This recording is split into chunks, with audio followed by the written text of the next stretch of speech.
So right after Jesus sent 70 disciples out, it was the biggest missions push of that time.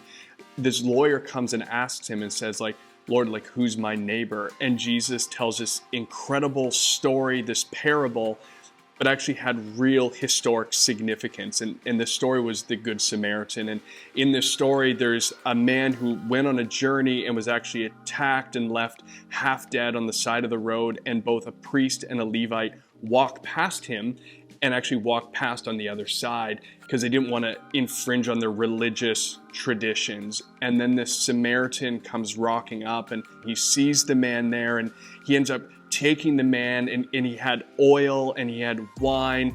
He put the man on his donkey, bandages his wounds, and then took him to an inn where he stayed for the night with the man. And it says that the next day he said to the innkeeper, like, if this man needs anything else covered, if there's any other expenses, I'll come back and I'll pay those. And Jesus makes a very interesting point here. It says that this road was on the way from Jerusalem to Jericho, which historically at the time was known as the way of blood. It was actually known for crime. If you were to travel there alone, there was a high probability of you being harmed. And now you have a man traveling alone on his donkey with a first century first aid kit, along with bandages, oil, and wine to actually heal wounds. It was like he was traveling that way of blood intentionally, potentially looking for people who were left for dead. He clearly had a relationship with the innkeeper who he paid to have this man, the hurt man, stay in that inn, and had every intention to come back should that man have incurred extra expenses.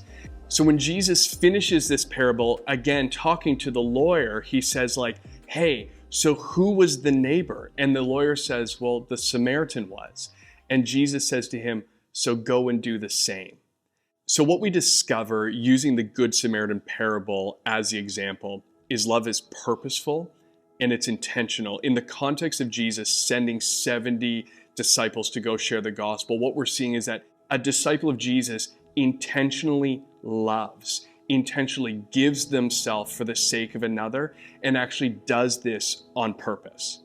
I'm actually intentionally looking for places of blood, and I'm actually going there intentionally because I know I have a first aid kit. I know that the gospel can actually bind up a broken heart. It actually can remove the old sin nature. It actually can heal a body. So in Romans 5, it actually says that the Holy Spirit, the love of God, has been poured out in our hearts.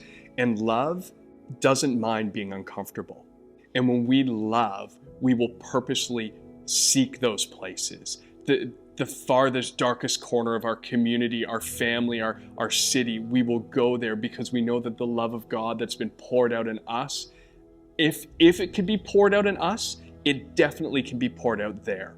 So we don't have to fear being uncomfortable. We don't have to fear what people might say, because we know that when we're moved and compelled by love, that the fruit of the gospel, the transforming power of God, will actually become evident and manifest every place we go.